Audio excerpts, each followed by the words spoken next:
Hey guys, welcome back to my channel. My name is Thai. I'm a first year medical student at BCom. I'm sorry I didn't post at all after my first video, but today the video is going to be about the first 6 months of medical school, so hope you enjoy the video. Hey guys, I know I did not post at all after that first video of introducing who I am and where I'm going. This year I'm really trying to pick up on recording and giving out more videos and telling you guys kind of how medical school is so far. So I just wanted to give you a update on how the first 6 months of medical school has been. So to get started, I have a little notepad of things that I've written down. So right now we're in block 3, which is our neuro block. So all of neurology, strokes, and all of that fun stuff. So I'll take you on a little kind of update of how medical school has been so far. So first block we had intro to medicine. So it kind of gave us a review of cell bio, immunology, microbiology, and all of that. And definitely that was, I would say, was very, very hard. I don't know if I can say it was one of the hardest blocks, but so far it was extremely hard in the sense that it was just so much amount of information that was given to us, and we didn't really know how to handle it and how to prioritize, right? Like we had at least 2, sometimes even 3 exams per week, and it was just such a vast amount of material that was given to us. So it was very hard for like how many passes we're gonna do, like how much are we gonna study, like is this our life, like do we just all the time do just study, like that whole aspect. So first block definitely was very, very hard. I'll give some tips and tricks of how, or things that I've done to make my life a little bit easier now in block 3. So chronologically, block 1, pretty hard. Block 2, we had MSK, so your musculoskeletal, which again was quite hard, but most of the time I felt like it was, it feels bad for me to say this, but it was kind of boring. Like I was just not very involved with the material. It was just kind of like going over my back. And OMM was very good. I felt like it was that block is really important for OMM because a lot of the things like diagnosis and a lot of other things that we see, we can actually treat in OMM. Again, OMM is the osteopathic manipulative medicine that DO schools do.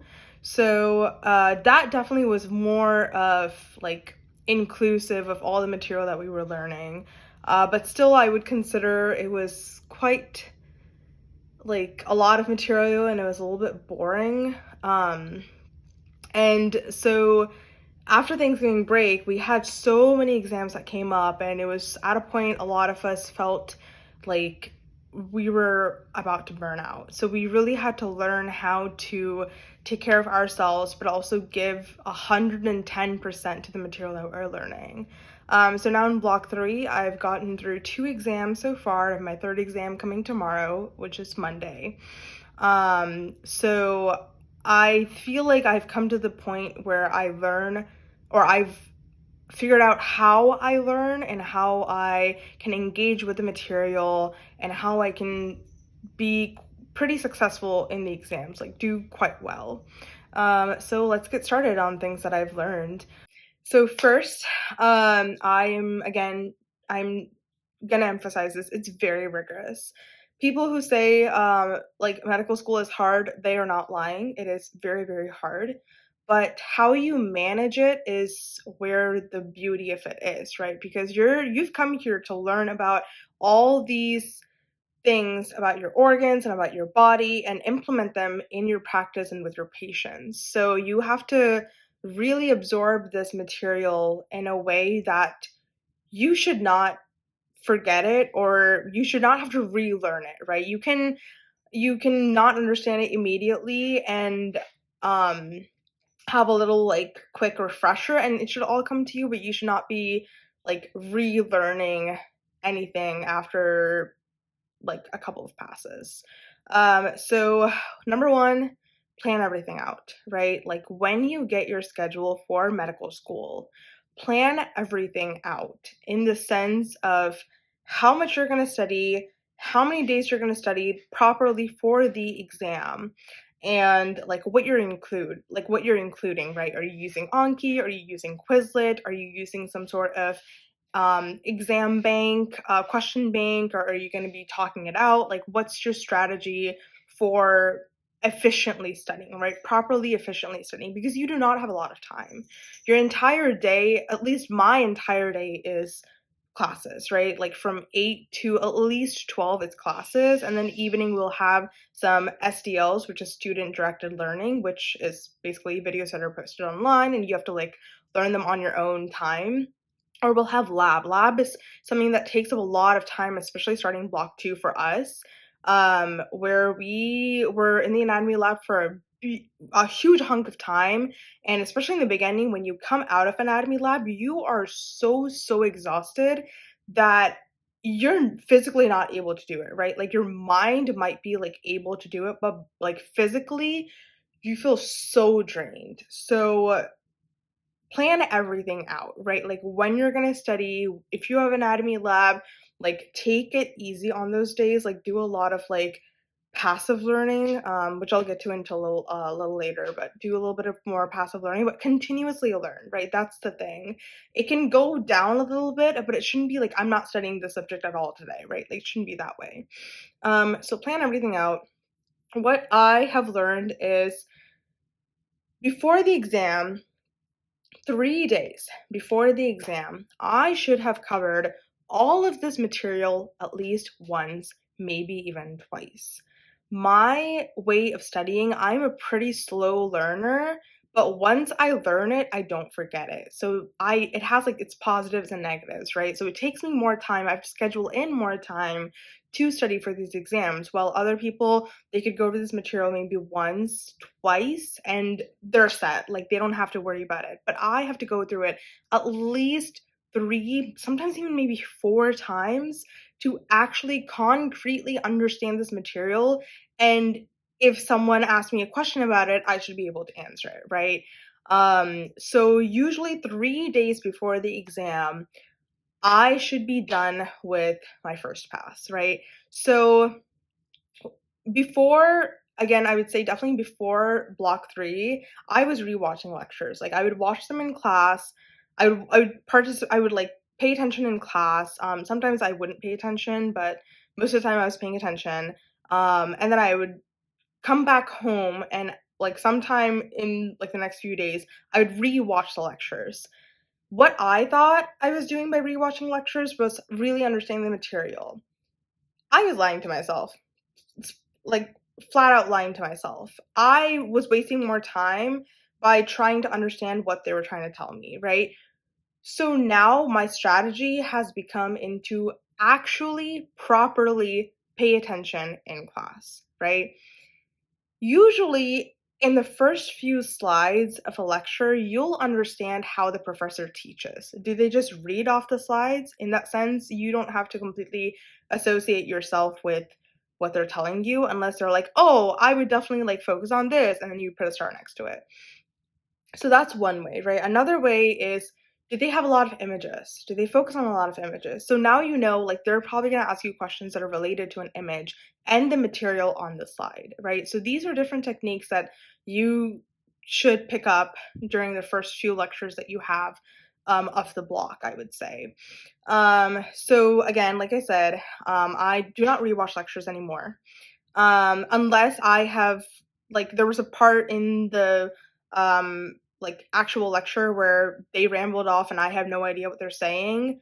And previously, the second I didn't understand something, I would just completely dissociate because I was like, there's no point in trying to understand this. I have no idea what's going on, so I'm just not going to pay attention. Now it has become into the way of, if I don't get what they're saying, I'm going to put a star next to it and I'm going to move right along. I'm not going to put that barrier in front of me saying, I do not know what they're saying, so I'm going to stop. No, I don't get what they're saying on this slide or this aspect of this slide, but that does not mean I don't know what they're gonna say in the future. Like, I don't know, like, it doesn't mean that what they're gonna say later on is not gonna make any sense to me, right? So really, really try to get at least 50% of the material that they teach to you in lecture, like live lectures. Try to understand it, right? 3 days before, I'm usually done with my second pass as well. So first pass, being in class and understanding the material as much as I can. And second pass is like when I go through that material and completely, mostly understand it, right? So 3 days before, all of that. So of those 3 days, 2 days I will be completely immersing myself into that and I will talk this material out. So this is where my active learning comes in, right? I mean, I definitely did use active learning, but it's more of understanding and teaching it to myself. So my active learning, I don't actually use a lot of Anki, unfortunately. I was a huge Anki person, but now I think it's kind of come to the point where if I like need to memorize things, I can use Anki, but a lot of it is understanding, right? A lot of it is mechanism.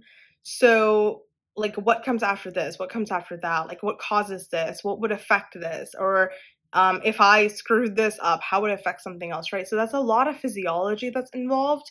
So I actually just talk it out, right? So I'll go to the heading of a slide, go to a slide, I'll close my eyes and I'll talk it out, like what exactly is going through it. So a lot of this time when you do that, when you actually actively talk out, sometimes you realize you actually don't know what you're saying, right? You'll come to a point in the slide and you'll like read off the slide, but like intellectually, you actually don't know what you said and you cannot explain it in your own words, right? Like when I mean teaching, like teaching using your own words, right? Like by definition, a subdural hematoma can be something, but like the way you describe subdural hematoma, how it can be caused, what it can affect, and like what are different ways that you would see in a CT scan, MRI, like what's your treatment, like that sort of thing.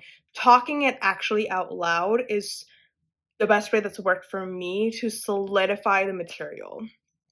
So usually the off the 3 days before the exam, so let's say my exam's Monday, right? So this week was a little weird because they gave us our last lecture on Friday, so I couldn't really follow it. But hypothetically, Friday and Saturday would have been my passes, right? So where I do half the lectures on Friday completely, right? Like complete talking out like this way. And then Saturday is half of it, the other half. And Sunday is going through everything, right? So by Sunday, each lecture should take you maybe a half an hour to go through, right? So you should be done with your lectures. Let's say you have 8 to 10 lectures. You should be done 5 to 6 hours, like completely immersing yourself in that material. And usually the day before an exam, I'll only focus on that exam. I will not really be studying anything else. At least like if it's like my first pass, sure, but like if I'm actually solidifying the material, I wouldn't really be going over it. So planning everything out, like I literally, I'll show you um my like 3 days before situation. So this is kind of the schedule that I have, where it's like usually before like 3 days I would have studied and then I would go through it. So I have this kind of thing. I can add an image of this in the YouTube video, but this is kind of like how, I mean, this is what works for me, right? So I'm just giving you experiences that I have. Another thing of like studying is taking breaks. Taking breaks is so important that I feel like a lot of people don't really emphasize that, but you actually have to take a break so that you know and you can understand what you've learned, right? Which is why sleep is a really important aspect. I feel like a lot of people kind of still go into medical school like behaving like undergrads where they can cram that material at the last minute and like not sleep, maybe sleep for like 1 or 2 hours and they're fine. That's not going to help you in the long term. It's really not. Yeah, maybe you get the same grade or maybe you get the same amount of, material or understanding of the material if you study like 2 days before the exam, like for the first time. But probably have less anxiety of the exam compared to you. right? Like, I don't want this to be a comparison thing, but like health wise and like mental wise, like you properly sleeping and taking breaks is going to help you so much in the long term of developing really healthy habits than you trying to cram all this material and like not actually properly sleeping. And the reason why I emphasize breaks and especially sleep is because when you sleep, of course, I'm a neuro nerd. So, oh, my cat's having zoomies. But I'm a neuro nerd. So, when you sleep, your brain is actually still working, of course. And what it does is it basically uses its glial cells, which are cells that support and nourish the neurons. And these glial cells will actually go and break down any of the synapses that you've not had in that day, any dead neurons, any like debris, stuff that does not need to be in your brain and that's occupying space. It's actually going to take all of that and gobble it up using like as macrophages, like as eating things. So when you sleep, you essentially are making more space in your brain to learn more and also like solidify what you've learned, right? So sleep is so important. And another thing regarding to like the rigor of medical school is start from day one. If you get into the practice of actually giving your 100% starting day one, you will not get fatigued at the end of the block or nearing your exam. So if you start studying from day one and don't procrastinate until a few days before the exam, it's gonna allow you to understand the material and more, and it will be less anxiety and pressure on yourself. So the second point that I have is mental health. I have kind of hit this previously, but I definitely do want to, I definitely do want to focus on this a little bit more because personally, my mental health was all over the place when I started block one and even in block two. I actually went through a very hard time in block two with a lot of people that were surrounded by me and all of that. And I'll talk about it a little bit, but I don't want to get into it more because I don't want to give this idea that all medical scholars are this way or all students who go to medical school are this way. But unfortunately, a good amount of them are, where it's a lot of toxic energy in the sense that a lot of them still want to compare how they did, especially when you are in a like graded school. It's not like a pass or fail. It's like a graded school. You still have that toxic energy where people continue to ask, oh, what did you get? Like, what did you actually get on this exam? Or like even like coming out of an exam, they want to immediately start comparing answers. And sometimes it makes you feel better, but most of the time it makes you feel worse because some people might have put some answer and you might have put another answer, and they're arguing why their answer is right and you're arguing why your answer is right. But at the end of the day, you're done with the exam. What is that going to do? Right? Like, what is it going to do? It's not going to do anything.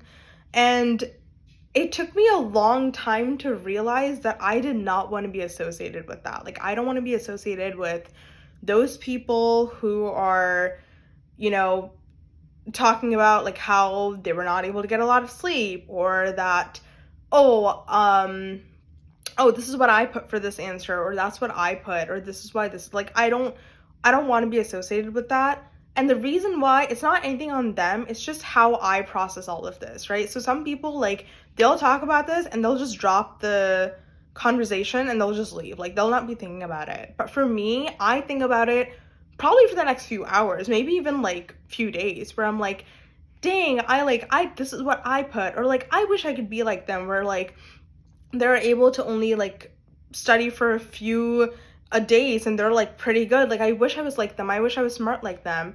But like, that doesn't, just because they spent only a few days on this material, like maybe like 2 days, like actually like from the start, and they didn't get a lot of sleep, that does not necessarily mean that they're smart. It's just their way of studying that works for them.